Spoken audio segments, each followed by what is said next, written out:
Sekarang kita akan bahas subbab 12.5 dari buku Purcell tentang turunan berarah dan gradien. Untuk itu kita lihat dulu turunan parsial dari fungsi dua variabel. Misalkan kita punya z sama dengan fx, y, ini fungsi dua variabel, dan kita punya titik P, sebut saja titik P ini titik A, B, ini ada di daerah definisinya. Ya, nah maka fx di titik P itu definisinya adalah limit h menuju 0 dari f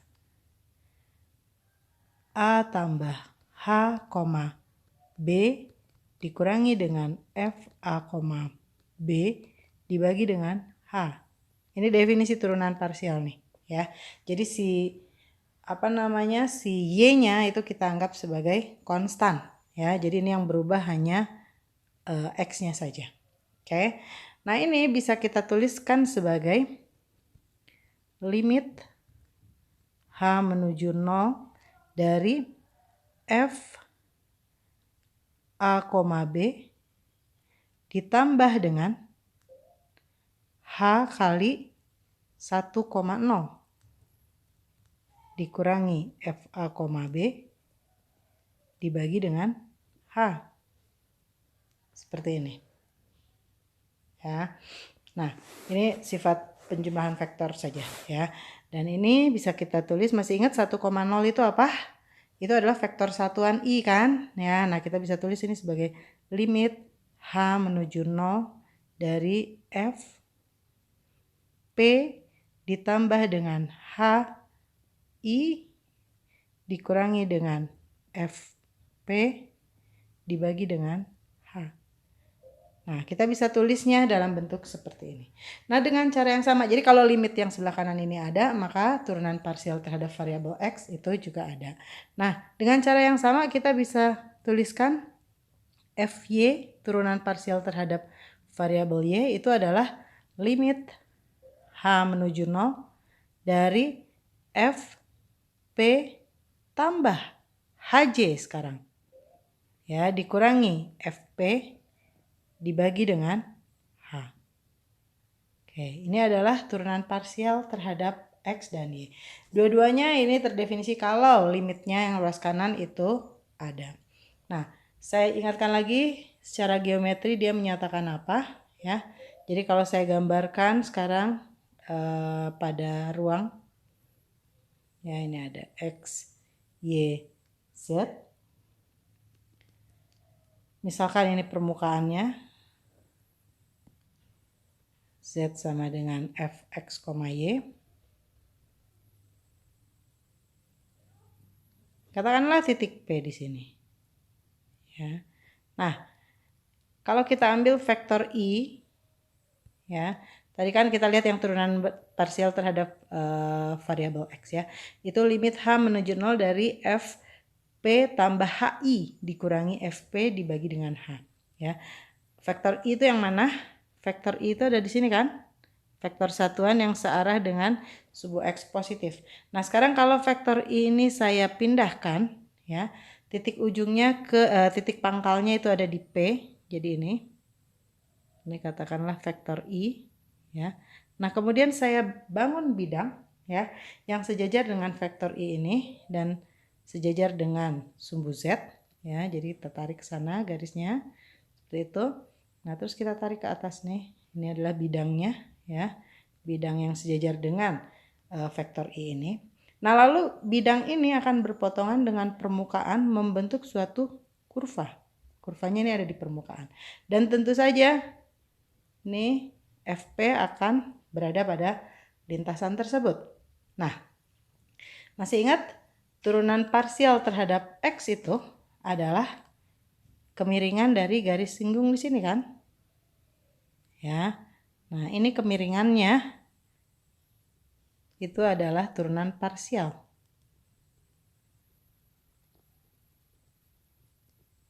Itu fx di titik P. Seperti itu. Oke. Nah, h Hal yang sama juga terjadi ketika kita lihat turunan parsial terhadap variabel Y. Jadi saya kembalikan tintanya dulu. Oke, jadi saya ulangi aja gambarnya.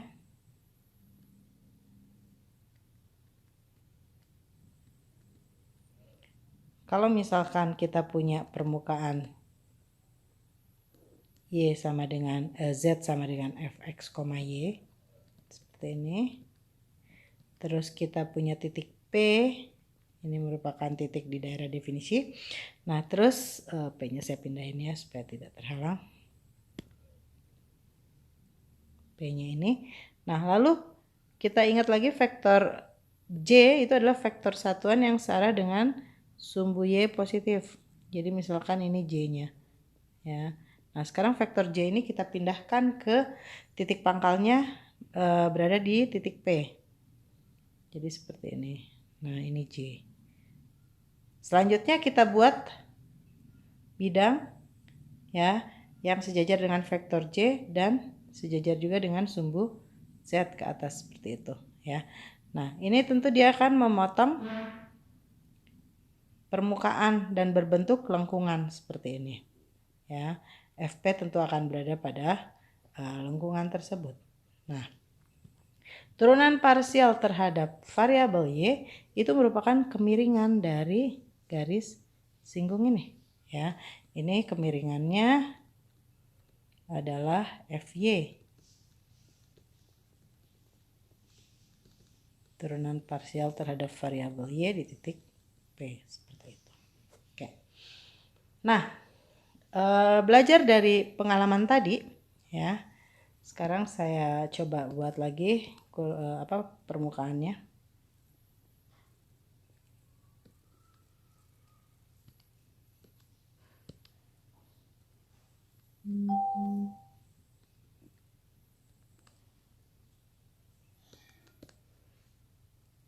Jadi kalau kita punya permukaan seperti ini,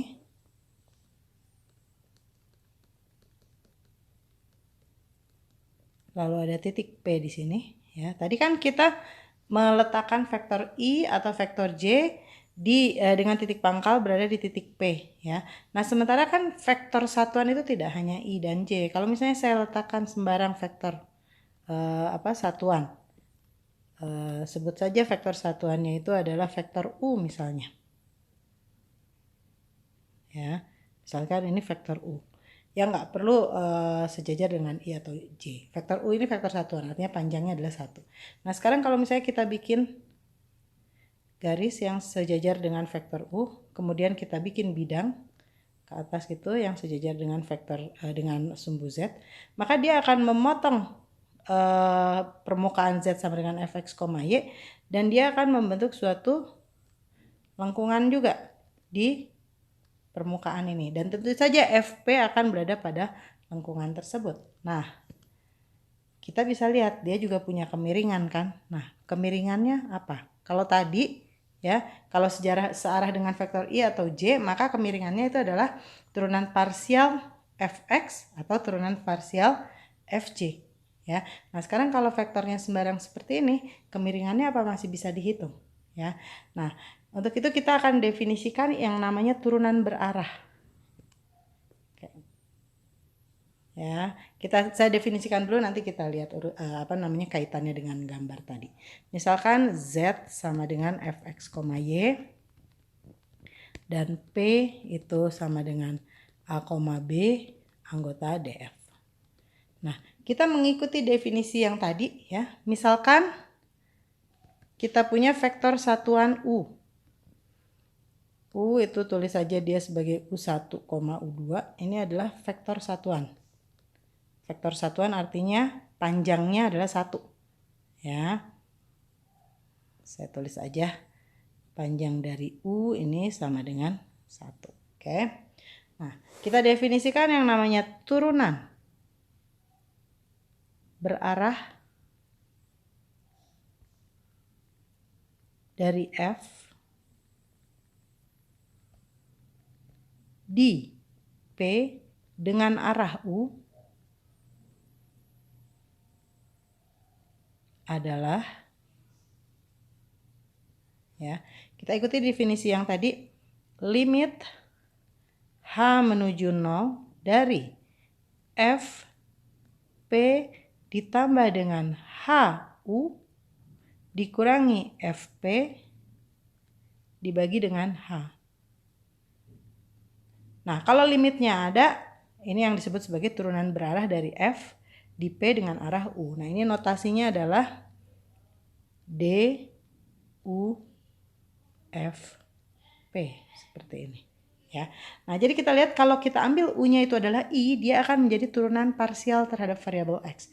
Dan kalau kita ambil U-nya sama dengan J, dia akan jadi turunan parsial terhadap variabel Y. Jadi kalau U-nya sama dengan I, ya, D, I, FP, ini nggak lain adalah FXP, turunan parsial terhadap variabel X. Dan kalau kita ambil U-nya ini adalah J, maka DJ FP ini nggak lain adalah FY, turunan berarah terhadap turunan parsial terhadap variabel Y, seperti itu. Nah, turunan berarah inilah yang merupakan kemiringan dari garis singgung kurva yang sejajar dengan vektor U tadi, ya, yang biru ini, kemiringan garis yang biru itu adalah turunan berarahnya, ya. Jadi kemiringan lengkungan hasil perpotongan antara bidang yang searah dengan vektor U dengan permukaan Z sama dengan Fx, Y.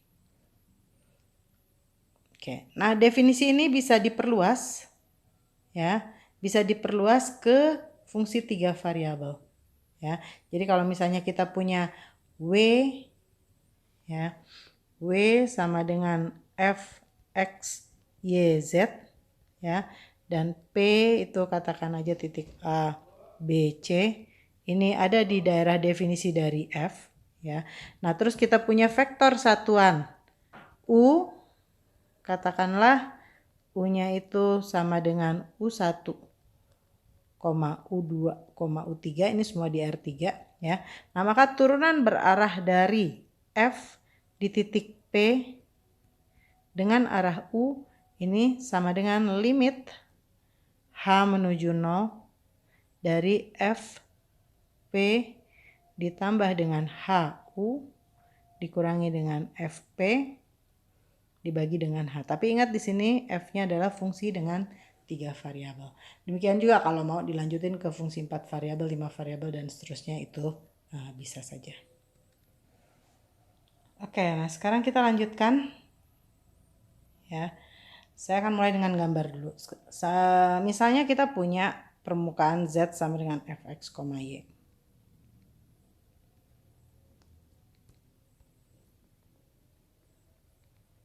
Ini Z sama dengan Fx, Y.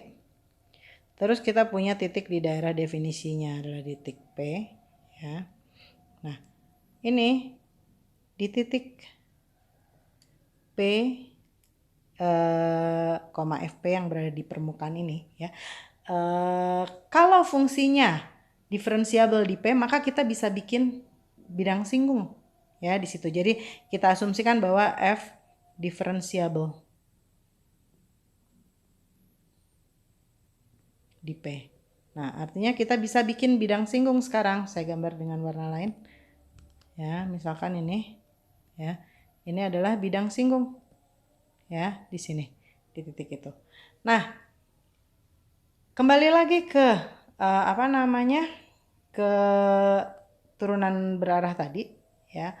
Jadi kalau kita punya vektor satuan, katakanlah ini, ya. Nah, maka nanti kita akan punya lengkungan yang merupakan hasil perpotongan antara bidang ini dengan permukaan, ya, seperti ini. Nah, nanti turunan parsial kan akan menyatakan kemiringannya ini, ya. Nah, kemiringan garis singgungnya. Nah, garis singgungnya ini akan berada pada bidang singgungnya. Demikian juga kalau misalnya kita ambil vektor satuan yang lain, misalnya yang ke sini, ya, ke U yang lain, ya, U yang lain. Terus kita bikin lagi di sini bidang yang searah dengan U, terus naik lagi ke sini, Terus nanti dia akan berpotongan dengan permukaan pada suatu lengkungan, katakanlah lengkungan ini. Nah, dia punya garis singgung lagi kan di sini. Nah, garis singgungnya itu juga akan berada pada bidang singgung. Ya, jadi garis singgung dari lengkungan yang melalui titik ini, ya, titik A, B, FA, B, ya, itu garis singgungnya itu akan berada pada bidang singgung. Bidang singgungnya di titik A, B, FA, B. Jadi bisa saya rangkum di sini bahwa garis-garis singgung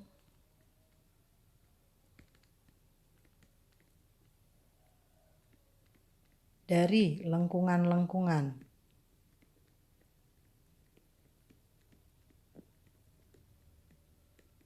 di permukaan Z sama dengan Fx, Y yang melalui titik A, B, FA, B ini semua berada di bidang singgung.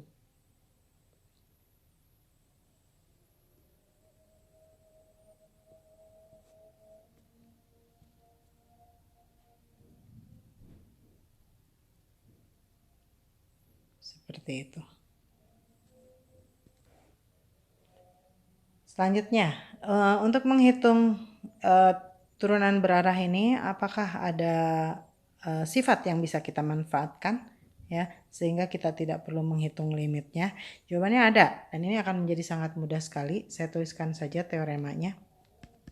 Nah, tapi ini khusus untuk fungsi yang diferensiabel ya di titik tersebut. Jadi jika f diferensiabel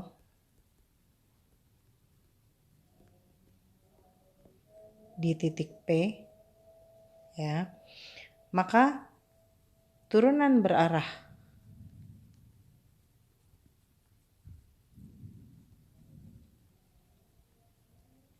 F di P dalam arah vektor satuan U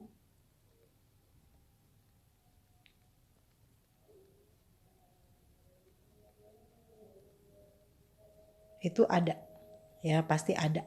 Jadi limitnya tadi ya, definisi turunan berarah yang pakai limit itu pasti ada, dan nilainya, ya, dan nilai turunan berarahnya, ya, itu nggak lain adalah vektor satuan U kita kalikan titik dengan nabla F atau gradien dari F di titik P, seperti ini. Nah, dengan adanya teorema ini, tentu perhitungan untuk menghitung turunan berarah dari suatu fungsi di suatu titik dengan arah vektor satuan U itu akan menjadi mudah. Ini hanya hasil kali titik aja, ya. U-nya kan udah diberikan, misalnya vektor satuan. Tinggal mencari gradien F-nya di titik P, seperti itu, ya. Nah, ini buktinya hanya menggunakan sifat F diferensiabel di P saja. Bisa dilihat di buku Purcell. Saya akan kasih contoh aja ya. Contoh nih. Misalkan saya punya fungsi fx, y sama dengan 2x kuadrat tambah xy minus y kuadrat. Ya, daerah definisinya apa nih? Tentu saja seluruh R2 ya. Nah, sekarang saya ambil aja titik P itu sama dengan 3, min 2. Ya. Nah, sekarang akan dicari turunan berarah F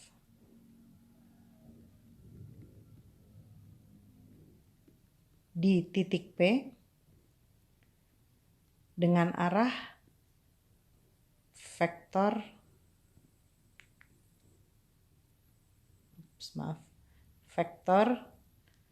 A sama dengan I minus J. Oke. Ya. Jadi arahnya sekarang vektor A sama dengan I min J atau 1, min 1 ya. Oke.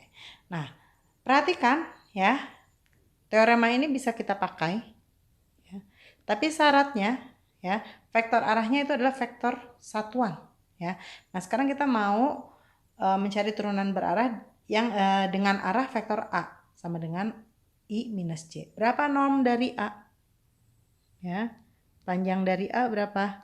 Ini nggak lain adalah akar dari 1 kuadrat ditambah dengan min 1 kuadrat, atau ini sama dengan akar 2. Tidak sama dengan 1. Jadi A ini bukan vektor satuan. Ya, tapi nggak usah khawatir, kita bisa mencari vektor. Jadi kalau kita punya vektor seperti ini, ya, vektor A, ini bukan vektor satuan. Nah, kita kan bisa temukan suatu vektor lain yang searah dengan A, tapi panjangnya 1, seperti ini kan, ya. Nah, berarti kita dapatkan misalnya ini U gitu, ya. Nah, maka U-nya ini harus panjangnya 1, itu nggak lain adalah 1 per panjang A dikalikan dengan A. Dia akan searah dengan A dan panjangnya juga 1, ya. Oke, nah jadi dari sini kita tinggal cari aja vektor satuannya, ya. Jadi vektor satuannya, vektor arah satuannya itu nggak lain adalah, misalnya notasinya U itu sama dengan 1 per akar 2 kali A, di mana A-nya di sini adalah I minus C, atau ini sama dengan setengah akar 2, min setengah akar 2, seperti itu. Ya, ini adalah vektor satuan, itu kan panjangnya 1, ya. Oke. Nah, jadi sekarang turunan berarahnya apa? Oh ya, kita harus cari juga gradiennya, ya. Kita hitung dulu gradiennya. Gradien dari F di titik X, Y aja gitu secara umum itu apa? Kayak fungsinya tadi apa? Nah ini, ya. Itu nggak lain adalah do F do X, yaitu 4X tambah Y, do F do Y. Do F do Y-nya apa? X minus 2Y. Nah, sekarang kita carilah turunan berarahnya di titik P-nya berapa? 3, min 2. Ya, jadi kita cari gradien F di titik 3, min 2. Nah, ini sama dengan 4 kali 3 ditambah dengan min 2, 3 dikurangi dengan 2 kali min 2. Atau ini adalah 10,7. Ya, nah, ini adalah gradiennya. Oke. Nah, jadi turunan berarahnya sekarang, ya, turunan berarah pada arah U, vektor satuannya tadi udah kita hitung, setengah akar 2, min setengah akar 2, dari F di titik 3, min 2, ini adalah U dikalikan dengan gradien dari F di titik 3, min 2. Yang mana ini sama dengan U-nya tadi adalah setengah akar 2, min setengah akar 2 dikalikan dengan 10,7. Yang mana ini hasilnya adalah setengah akar 2 kali 5, setengah akar 2 kali 10, ya, dikurangi dengan setengah akar 2 kali 7. Yang mana ini adalah 3/2 akar 2. Jadi turunan berarahnya di titik 3, min 2 dengan arah U setengah akar 2, min setengah akar 2 itu adalah 3/2 akar 2. Oke, sudah cukup jelas tentang turunan berarah ini? Oke, nah selanjutnya, ya, kita akan asumsikan dulu fungsi kita, fungsi 2 variabel kita itu diferensiabel di titik P, ya.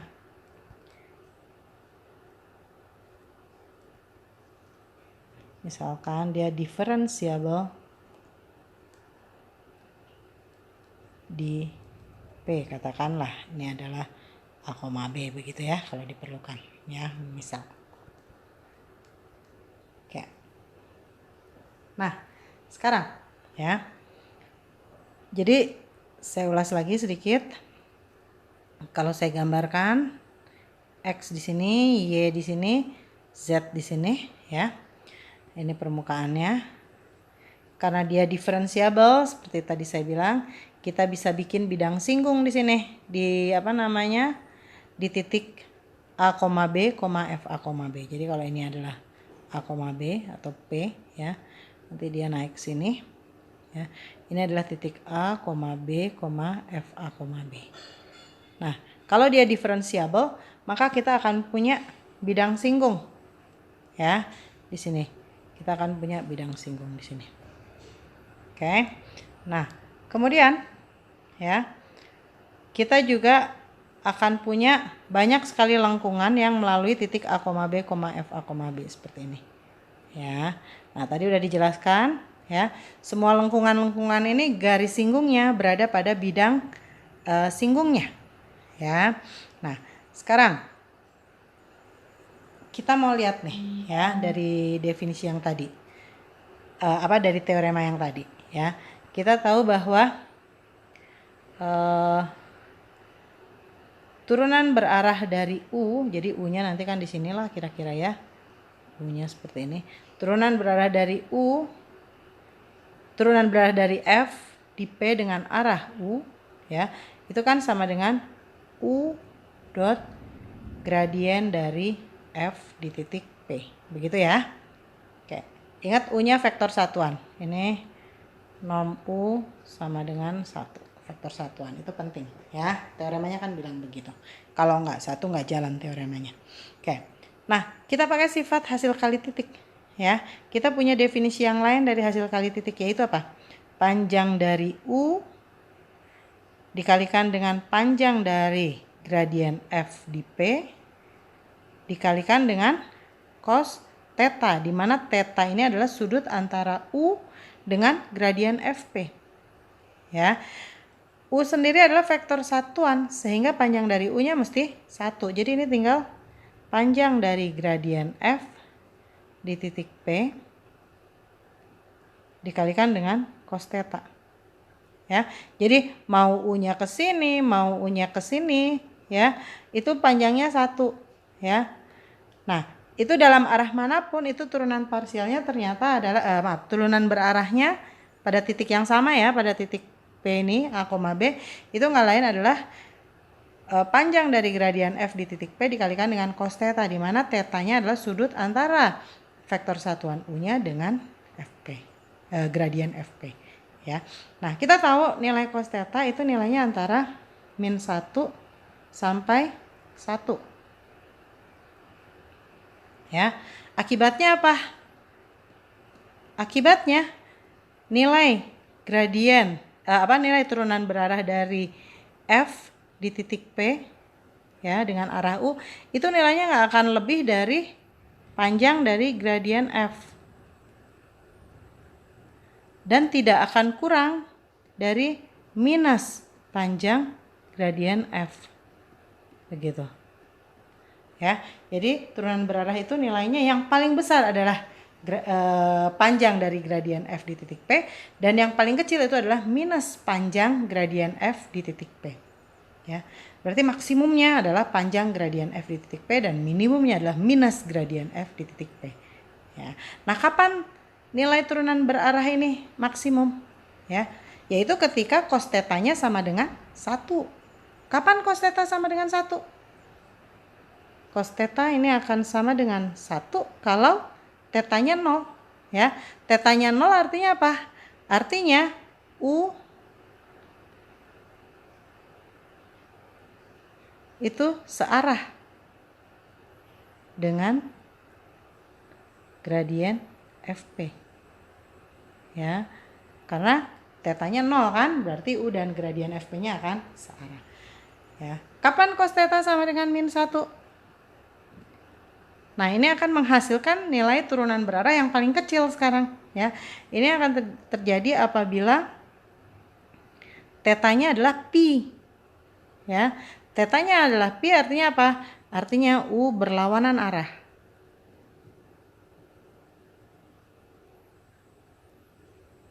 dengan gradien F di titik P, seperti itu.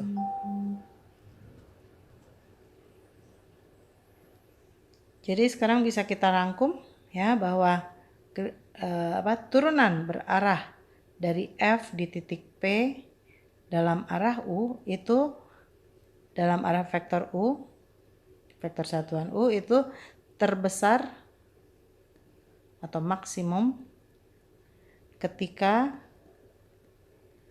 U-nya searah dengan gradien F P di titik P, dan turunan berarah dari F di titik P dengan arah U itu terkecil ketika U berlawanan arah.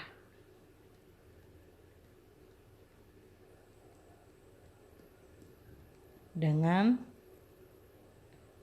gradien FP seperti itu. Ya. Jadi kalau saya coba gambarkan lagi nih, ya.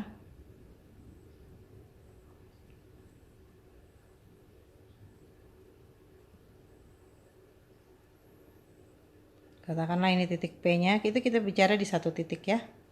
Tidak berubah titiknya ya. Nah, ini akan terbesar, turunan berarahnya akan tanjakannya akan terbesar itu ketika vektor U-nya itu searah ya, searah dengan gradien F di titik P. Nah, ini akan menghasilkan nilai turunan berarah yang paling besar. Artinya dia paling nanjak nanti kalau misalnya ini, apa namanya, kita bikin kurvanya seperti ini ya.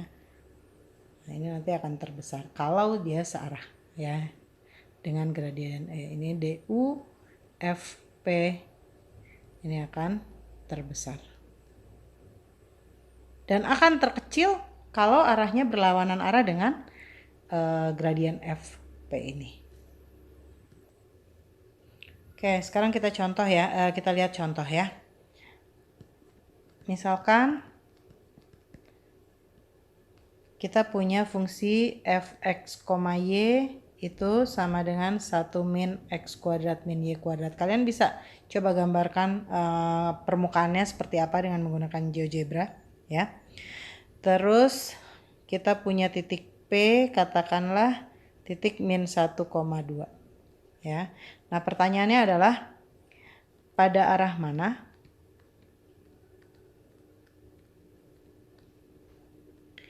F di titik P turun paling cepat.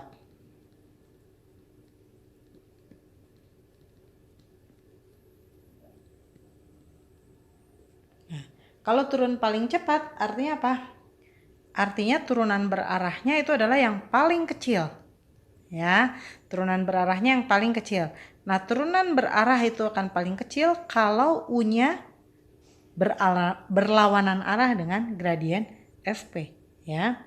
Jadi jawabannya adalah pada arah yang berlawanan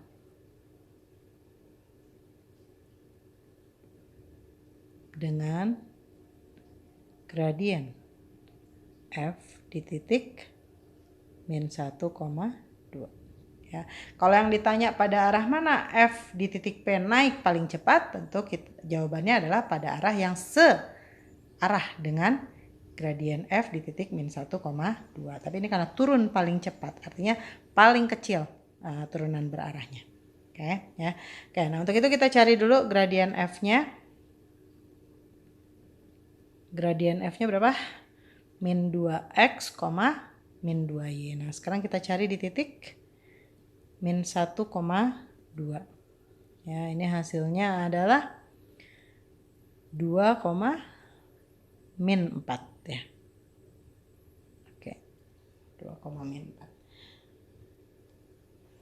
Nah, jadi U harus berlawanan arah dengan 2, min 4 ya. Jadi U ini nanti akan berlawanan arah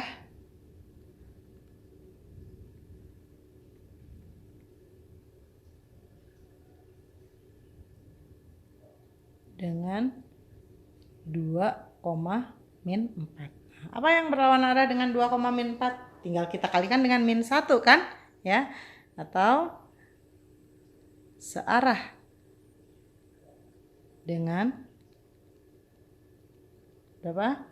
Min 2,4 kita kalikan dengan min 1. Itu akan berlawanan arah ya. Oke. Nah, tapi lihat min 2,4 itu bukan vektor satuan ya. Sehingga kita harus mengalihkan dengan 1 per panjangnya ya. U-nya itu adalah 1 per akar min 2 kuadrat tambah 4 kuadrat dikalikan dengan vektor min 2,4 begitu ya. Atau ini berapa nih? Sama dengan 1 per akar 20 ya, atau 1 per 2 akar 5 dikalikan dengan min 2,4 ya. Jadi berapa ini?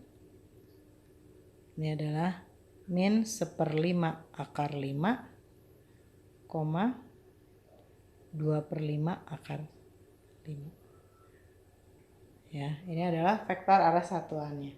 Oke ya, kalau ditanya berapa nilai turunan berarahnya ya, tinggal dihitung aja. DUF di titik berapa tadi? Di titik min 1,2 ya, min 1,2 itu sama dengan U dikalikan dengan gradien F di titik min 1,2. Oh, atau kita bisa langsung pakai ya, yang mana ini akan sama dengan panjang dari gradien F di titik min 1,2 ya. Karena cos tetanya ini kan harusnya dikalikan dengan cos teta, tapi cos tetanya kan 1 ya, karena searah U dengan gradien cos tetanya sama dengan min 1 ya, karena berlawanan arah atau berlawanan arah dengan gradien F, sehingga ini adalah minus dari panjang dari gradien F di titik min 1,2 begitu ya. Gradien F nya tadi berapa? 2,-4, berarti panjangnya adalah akar 20 ya, akar 20 atau 2 akar, oh maaf ini bukan 2 akar 5 ya, tapi 2 akar 10, benar nggak? Oh ya, benar ya, 2 akar 5 ya, berarti ini adalah sama dengan minus 2 akar 5. Oke. Contoh lain ya, contoh berikutnya saya coba akan bahas itu. Kalau masalahnya adalah cari turunan berarah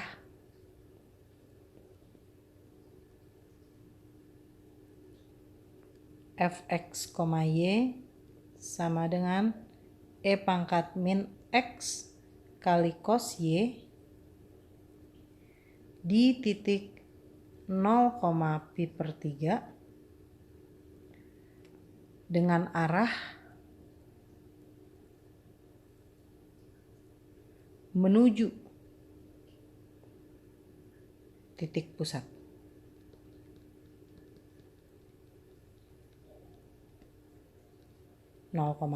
Jadi gimana kondisinya ya? Jadi kondisinya saya coba gambarin biar jelas ya. Ini X, Y, Z. Ini permukaannya e pangkat min X cos Y, nggak tahu gambarnya gimana ya. Tapi kita misalkan aja gambarnya seperti ini. Z sama dengan fx, y gitu ya. Nah katakanlah misalnya, oh ini di titik 0, pi per 3 ya, berarti itu ada di bidang x, y ya, x nya 0, y nya pi per 3. Katakanlah di sini titik pi per 3 nya, titik 0, pi per 3 ya, dengan arah menuju titik pusat. Jadi dari titik 0, pi per 3 ini ya, 0, pi per 3 itu menuju titik pusat seperti ini. Titik pusat di sini kan, atau saya gambar dengan warna lain ya. Jadi dia akan menuju ke titik pusat ke sini. Nah, ini adalah vektor arahnya. Ya, sebut aja vektor arahnya adalah A. Ya, ini titik 0 di sini. Jadi A ini adalah 0,0 dikurangi karena titik ujungnya adalah 0,0 dikurangi dengan titik pangkalnya yaitu 0, pi per 3. Yang mana ini sama dengan 0, min pi per 3. Nah, ini adalah vektor arahnya. Tapi sama seperti tadi, ini vektor arahnya belum merupakan vektor arah satuan. Nah, untuk itu kita bisa cari vektor arah satuannya ya, yaitu vektor yang searah dengan sumbu Y negatif kan ya. Jadi vektor arah satuan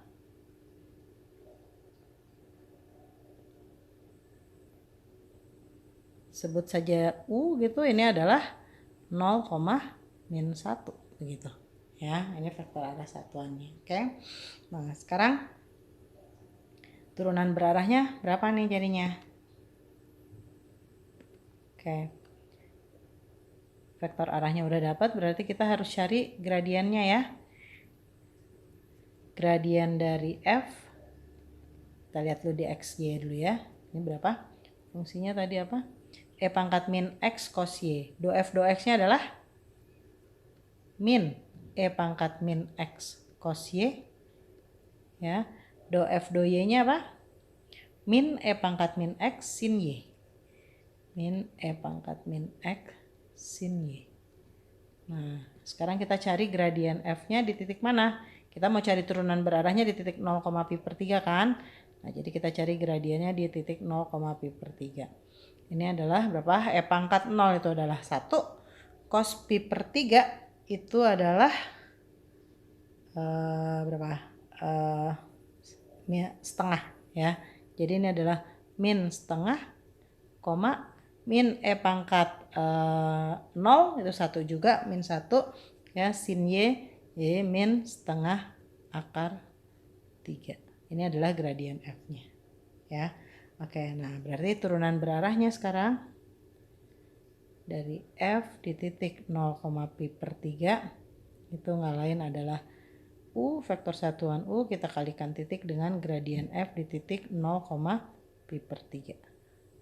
Atau ini sama dengan 0, min 1 dikalikan titik dengan min setengah, min setengah akar 3. Yang mana ini hasilnya adalah, hasilnya adalah setengah akar 3. Begitu. Oke, nah contoh terakhir ini kita akan melihat turunan berarah untuk fungsi 3 variabel ya. Jadi contoh terakhir nih. Sekarang kita lihat fxyz itu sama dengan xy tambah z kuadrat ya. Nah, sekarang kita mau cari turunan berarahnya ya. Oh ya, P-nya itu katakanlah titik 1,1,1 ya. Nah, sekarang kita mau cari turunan berarah dari F di titik P yang searah dengan vektor arahnya itu adalah 5, min 3,3 ya. Oke, lihat di sini bahwa vektor arahnya belum merupakan vektor arah satuan. Sekali lagi, vektor arahnya harus merupakan vektor arah satuan. Jadi kalau belum panjangnya belum 1, kita kalikan dengan 1 per panjangnya ya. Jadi panjang norm U-nya itu sama dengan 1 per akar 5 kuadrat tambah min 3 kuadrat tambah 3 kuadrat dikalikan dengan 5, min 3,3, yang mana ini hasilnya adalah 1 per akar 40 kali 5, min 3,3. Kita biarkan saja dulu seperti ini ya. Selanjutnya kita harus cari, ini bukan normnya ya, ini vektor U-nya saja. Oke, vektor U-nya. Oke, nah normnya itu yang bawah 1 per normnya itu yang akar 5 kuadrat tambah min 3 kuadrat tambah 3 kuadrat. Oke ya. Nah, untuk mencari turunan berarahnya sekarang kita cari gradien F-nya ya. Kita lihat aja dulu di titik X, Y, Z sembarang. Nah, ini kan akan sama dengan do F do X, do F do Y. Nah, karena 3 variabel ditambah satu lagi do F do Z ya. Kita lihat do F do X-nya berapa? Itu adalah Y. Do F do Y-nya berapa? X. Dan do F do Z-nya itu adalah 2Z dari fungsinya. Nah, baru sekarang kita lihat di titik 1,1,1. Nah, ini sama dengan berapa? 1,2. Nah, sehingga sekarang kita bisa hitung turunan berarahnya. Turunan berarah dari F di titik 1,1,1 dengan arah vektor U, yaitu U dot gradien dari F di titik 1,1,1, yaitu 1 per akar 40 kali 5, min 3,3 dikalikan dengan gradiennya itu adalah 1,1,2 ya. Nah ini hasilnya adalah kalau kalian hitung nanti ini adalah 2/5 kali akar 10. Oke, demikian catatan saya tentang kuliah turunan berarah ini. Oke, kita lanjutkan untuk materi yang lain nanti. Terima kasih.